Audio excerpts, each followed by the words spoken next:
وَوَصَّيْنَا الْإِنسَانَ بِوَالِدَيْهِ، اور انسان کو ہم نے نصیحت کی ہے کہ وہ اپنے ماں باپ کے ساتھ حسن سلوک کرے.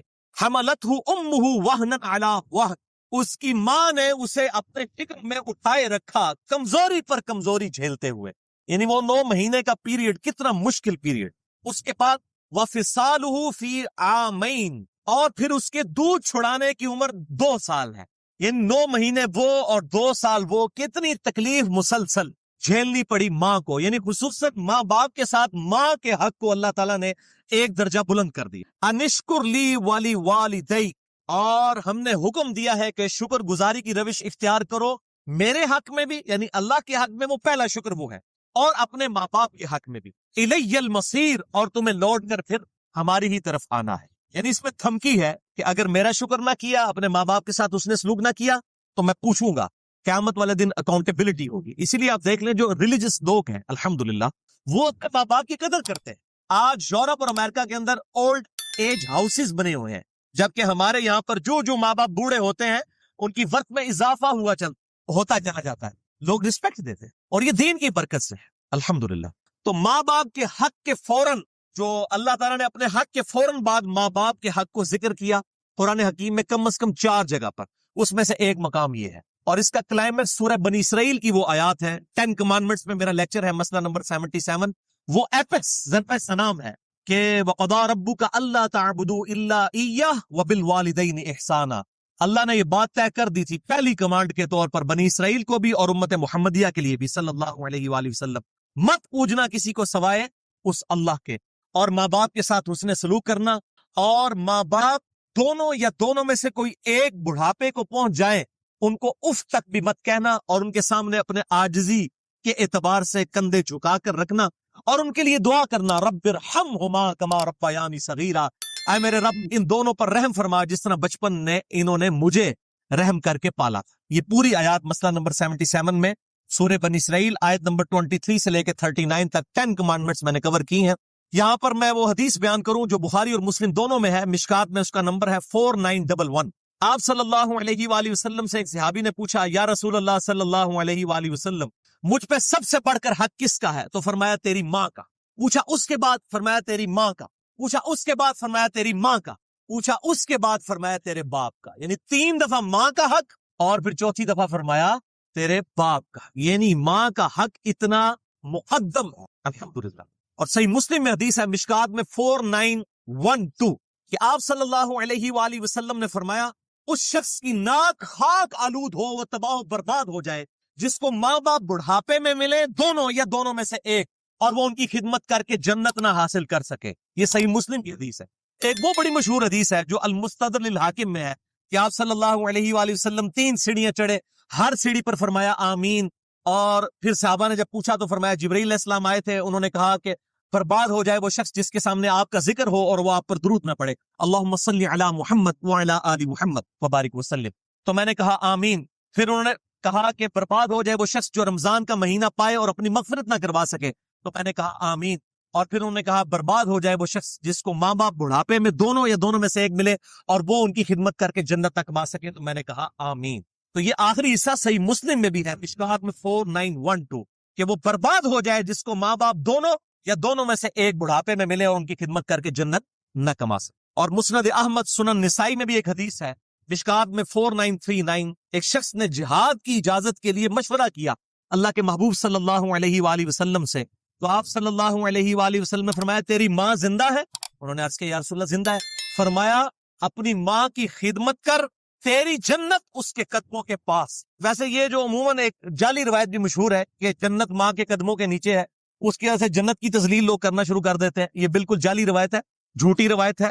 اصل روایت ہے سنن نسائی میں، مسند احمد میں، مشکات میں 4939 کہ جنت تیرے ماں کے قدموں کے پاس ہے، یعنی ان کی خدمت کر. یہ محاورتاً بات ہے، یہ نہیں ہے کہ ماں کے قدموں کے نیچے جنت چلی گئی ہے. پہلے آپ تو جنت پہنچے، وہ تو اللہ کو پتا ہے. جنت تو ایک اللہ تعالیٰ کی رحمت کا مقام ہے، اس کی تذلیل نہیں کی جا سکتی. مراد یہ محاورتاً بات ہے کہ ماں کی خدمت کر کے جنت ملے گی، نہ کہ یہ ہے کہ وہ جنت وہ ماں کے قدموں کے نیچے آ گئی ہے فزیکلی، اس کا مرتبہ بھی اس کے نیچے آ گیا. یہ اس سے مراد نہیں ہے. اور اسی طریقے سے ایک جعلی روایت ہے کہ ماں باپ کو دیکھنا ایک مقبول حج کے برابر ثواب ہے.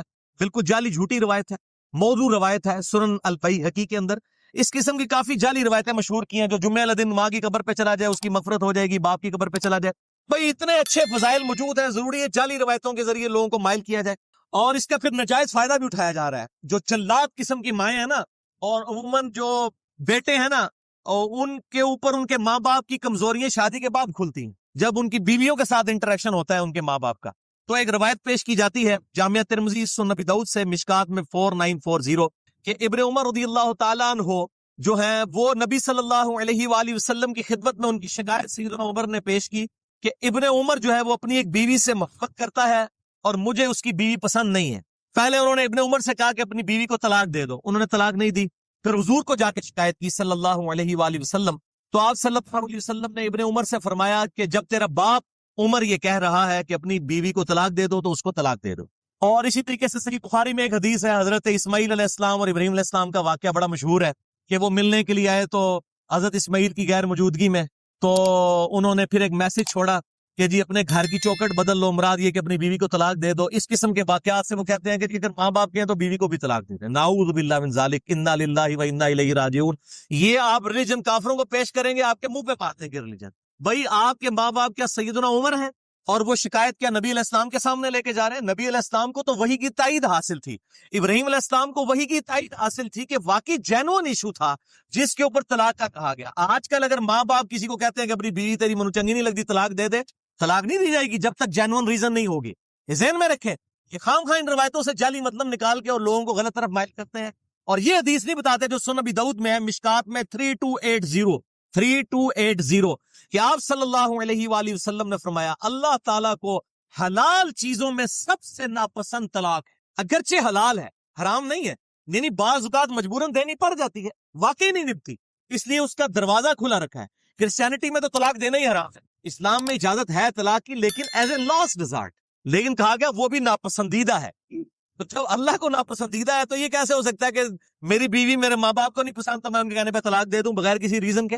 واٹ نانسنس دس. یہ ریلیجن آپ پیش کریں گے لوگوں کو, اور یہ وہ ماں باپ کے فضائل بھی نا, اور یہ ماں باپ کے فضائل بھی ہر بندے کو بوڑھے ہو کے یاد آتے ہیں. جب خود جوان ہوتے ہیں اس وقت نہیں ان کو یاد آتے, جب بوڑھے ہو جاتے ہیں تو وہ اپنی اولاد کو یہ سکھا رہے ہوتے ہیں. ماں باپ کے بھی اولاد پر حقوق ہیں اور اولاد کے بھی ماں باپ پہ حقوق ہیں, یہ سائملٹینیس کنٹراسٹ ہے. اور صحیح مسلم کی حدیث جس پہ میرا ایک کلپ بھی چڑھا ہوا ہے برمودا ٹرائنگل پہ کہ شیطان کا تخت پانیوں پہ لگا ہوا ہے, شام کے وقت سارے شتومڑوں کو بلاتا ہے وہ, اور ہر شتومڑا کہتا ہے میں نے آج یہ گناہ کروایا, آج میں نے یہ گناہ کرایا. تو شیطان خوش نہیں ہوتا, ایک کہتا ہے کہ آج میں نے میاں بیوی کے درمیان جدائی کروا دی. شیطان اس کو جناب جپی ڈال کے ملتا ہے, گلے لگتا ہے کہ تو صحیح کام کیتا ہے, کیونکہ جب طلاق ہوگی تو اس پورے معاشرے کی بنیاد جو ہے میاں بیوی کے ریلیشن شپ کے اوپر ہے. جب یہ ڈسٹرب ہو جائے گا تو پورا معاشرہ ہی جو ہے وہ تتر بتر ہو جائے گا, اولاد بھی بکھر جائے گی, وہ اولاد معصوم بن جائے گی معاشرے کے لیے. تو میاں بیوی کا ریلیشن شپ بہت اہم ہے. اس حوالے سے ماں باپ عموماً میں نے دیکھا ہے, عموماً چونکہ میرا تجربہ ہے, میرے ساتھ ہزاروں لوگ رابطہ کرتے ہیں, عموماً ماں باپ کی طرف سے قصور ہوتا ہے. جو بہو ہوتی ہے اس کا قصور بہت کم ہوتا ہے, وہ تو بیچاری نئے گھر میں آئی ہے. بہو کو اگر وہ ساتھ جو ہے وہ وہی پروٹوکول دے جو اپنی بیٹی کو دیتی ہے تو آپ دیکھیں وہ کس طرح خدمت کرتی ہے. کئی بہو ہیں جنہوں نے اپنے ساس سسر کو سنبھالا ہے, ماں باپ کو تو کبھی توفیق ہی نہیں, ان کے بیٹوں کو تو توفیق ہی نہیں ہوئی بیٹیوں کو, وہ دوسرے ملکوں میں بیٹھے ہوئے ہیں اور ہم یہاں بیٹھ کے جو ہے نا وہ ان کے رشتہ داروں کے جنازے پڑھ رہے ہوتے ہیں, اور جناب ان کی خوشی غمی میں ہمیں مصیبت پڑی ہوئی ہوتی ہے جو باہر جا کے بیٹھے ہوئے ہوتے, اور خدمتیں یہاں پہ بہویں کر رہی ہوتی ہیں. تو یہ بڑا سینسٹیو ایشو ہے, لہٰذا میں نے یہ ماں باپ کے حقوق پہ چونکہ بات کی تھی تو میں نے اس کو بیلنس بھی کر دیا. تیسری نصیحت بھی اللہ تعالیٰ نے ایڈ کی ہے, ساتھ ہی اس کو دیکھیں بیلنس کیا ہے. وَإِن جَاهَدَاكَ عَلَىٰ أَن تُشْرِكَ بِي مَا لَيْسَ لَكَ بِهِ عِلْمٌ, اگر تیرے ماں باپ اس بات پر زور لگائیں کہ تو میرے ساتھ شریک ٹھہرائے کسی کو اس کا علم تیرے پاس نہیں ہے, بغیر علم کے تو کوئی ایسی بات میری طرف منسوب کر دے جو شرک پر مبنی ہے, فَلَا تُطِعْهُمَا, تو اپنے ماں باپ کا کہنا نہیں ماننا. کتنے بولے لوگ ہیں وہ آگے پوچھ رہے ہوتے ہیں جی میری ماں کہنی ہے میں دودھ نہیں بخشاں گی جے تو داڑھی رکھ لی, تو میں اب ماں باپ کا حکم مانوں یا اللہ کے نبی کا حکم مانوں؟